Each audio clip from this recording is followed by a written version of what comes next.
Assalamualaikum warahmatullahi wabarakatuh. Perkenalkan, nama saya Agustina dengan NIM 222180002 kelas 4 A PGSD. Saya di sini akan mempresentasikan peta konsep mata kuliah pembelajaran IPA SD. Saya di sini akan mendapatkan bab 3 magnet listrik dan teknologi listrik untuk kehidupan sehari-hari. Topik B, bagaimana sih cara mendapatkan energi listrik?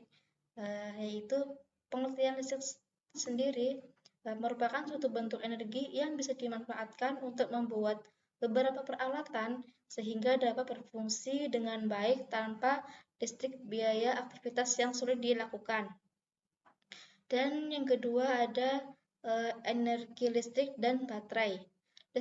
Energi listrik bisa diperoleh dari listrik yang disediakan PLN atau menggunakan baterai. Energi listrik merupakan energi yang berasal dari pergerakan benda yang sangat kecil yang disebut elektron. Energi listrik pada baterai berasal dari proses konversi energi kimia yang tersimpan di dalam baterai menjadi energi listrik. Zat-zat kimia di dalam baterai menyimpan energi kimia yang akan diubah menjadi energi listrik ketika kutub negatif dan kutub positif baterai dihubungkan. Kalian akan menemukan banyak elektron pada kabel yang terhubung di stop kontak, tetapi kita perlu berhati-hati dengan elektron tersebut karena aliran elektron bisa membuat kita tersangat listrik dan bisa membahayakan nyawa kita.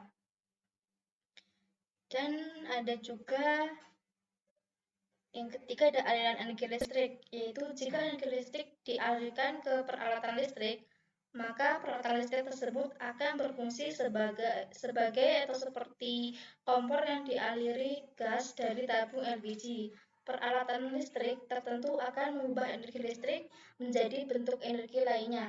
Contohnya yaitu ada setrika, yaitu mengubah energi listrik yang didapatkan dari kabel stop kontak PLN menjadi energi panas. Dan ada juga televisi, yaitu mengubah energi listrik menjadi energi bunyi dan cahaya. Dan ada juga pompa air, yaitu mengubah energi listrik menjadi energi gerak. Dan terdapat beberapa jenis aliran energi yang umumnya. Yang pertama itu ada aliran panas, yaitu perpindahan energi panas dan benda yang lebih panas ke benda yang lebih dingin. Yang kedua ada aliran listrik, yaitu perpindahan energi listrik melalui kabel atau penghantar listrik. Yang ketiga ada aliran fluida, yaitu perpindahan energi melalui aliran fluida seperti air dan udara. Yang keempat ada aliran radiasi, yaitu perpindahan energi melalui gelombang elektromagnet seperti sinar matahari dan radiasi termal. Berdasarkan jenis arus listriknya, listrik yang kita gunakan dalam kehidupan sehari-hari dapat dibagi menjadi dua jenis. Yang pertama itu ada arus listrik searah dan arus listrik dua arah. Listrik yang kita peroleh dari PLN termasuk arus listrik dua arah, ataupun energi listrik yang kita dapatkan dari baterai merupakan arus listrik searah. Selanjutnya ada energi listrik yang bisa diperoleh dari stop kontak yang ada di dalam rumah atau bangunan. Stop kontak ini akan terhubung dengan kabel milik PLN yang sering kita temui di pinggir jalan. Jika ditelusuri, kabel-kabel ini akan terhubung dengan gardu-gardu listrik. Gardu tersebut akan mendapatkan pasokan energi listrik di pembangkit listrik. Apa sih pembangkit listrik sendiri? Secara sederhana aja, pembangkit listrik bisa diartikan sebagai pabrik yang diperhasilkan energi listrik. Jadi kabel-kabel listrik digunakan untuk mengalirkan energi listrik ke gedung, bangunan, sekolah, dan rumah kalian. Dan ada juga beberapa contoh-contoh pembangkit listrik.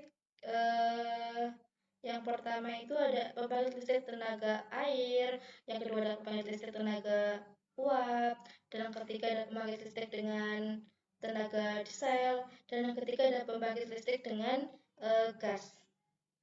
Sekian dari saya, bila ada kata-kata saya mohon maaf, karena saya di sini masih dalam tahap belajar. Wassalamualaikum warahmatullahi wabarakatuh.